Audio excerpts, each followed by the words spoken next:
قاری محمد طیب قاسمی کے YouTube channel کو سبسکرائب کیجئے اور امن کے پیغام کو پھیلانے میں ہماری مدد کیجئے اور نیچے دیے گئے ہوئے بیل آئیکن کو کلک کریں تاکہ ہر آنے والی نئی ویڈیو آپ کو براہ راست مل سکے۔ بنی ہاشم یہ سارے اس سائڈ پہ گھر آئے، تلوار اٹھائی،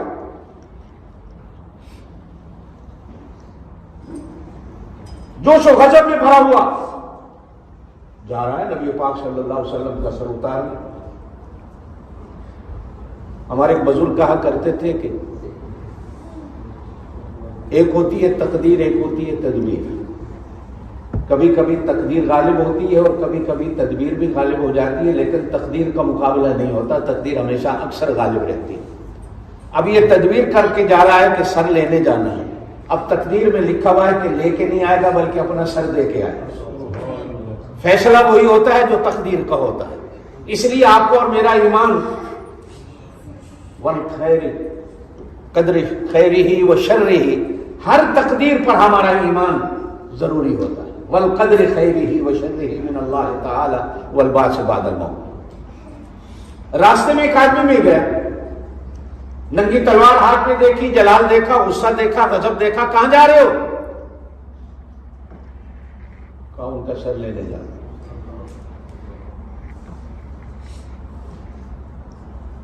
وہ ہنس کے کہنے لگا ان کا سر بعد میں لینا، پہلے اپنے گھر جا۔ تیری بہن بھی، تیرا بہنوئی بھی، جو تیرے چاچا کا بیٹا ہے وہ پہلے ہی اس دربار سے سب کچھ لے کے آ گیا۔ پہلے جا کے اپنے گھر کی خبر دے، ان کی خبر بعد میں جائے۔ اب غصہ اور زیادہ، اب اپنے گھر کی طرف پلٹے۔ گھر میں دروازے پہ پہنچے تو اندر سے قرآن کی تلاوت کی آواز آئی۔ ان کی فاطمہ بہن ہے حضرت عمر کی، فاطمہ بنت خطاب، اور علماء مورخین نے لکھا ہے کہ حضرت سعید بن زید جو عشرہ مبشرہ میں چاچا کے بیٹے ہیں، یہ سیدنا فاروق اعظم رضی اللہ تعالیٰ عنہ کے بہن ہوئی تھے، اور ایک پڑھانے والے بھی ان کو قرآن پڑھا رہے تھے۔ دروازہ جو کھٹکھٹایا گیا تو اندر والے سمجھ گئے کہ جلالی آیا ہے، لیکن کہا کھول دو، کوئی بات نہیں، آج جلال اور جمال کی جنگی سے ہی دیکھا جائے گا کیا ہوتا ہے۔ اندر جو آئے تو کانوں میں تو قرآن کی آواز پہلے پڑ چکی تھی، تو بہن کو جو مارنا شروع کیا، مارتے مارتے خود تو تھک گئے لیکن اس کی زبان سے قرآن کی تلاوت ختم نہ ہوئی۔ بہنوں کو مارا۔ اب جب تھک گئے تو بہن نے کہا تو بھی اسی ماں کا بیٹا ہے جس ماں کی میں بیٹی ہوں، تو بھی اسی باپ کا بیٹا ہے جس باپ کی میں بیٹی ہوں، تو اپنا جور و جفا آزما لے، ہم اپنے صبر کو آزماتے ہیں، کر لے جو کرنا ہے، لیکن ہم ایمان سے پیچھے نہیں ہٹ سکتے۔ اب وہ دعا کام کر رہی، وہ ادھر سے جو دعا ہو رہی، تارے دعا کی ایسی ملی۔ کہا اچھا ایسا کرو کہ مجھے وہ دکھاؤ جو تم پڑھ رہے تھے۔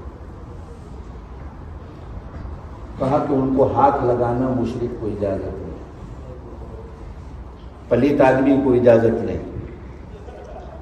وہ اللہ کا قرآن ہے۔ کہا کیا کرنا ہوگا؟ کہا پہلے غسل کرو، وضو کرو، نئے دھلے ہوئے کپڑے پہنو، پھر آؤ۔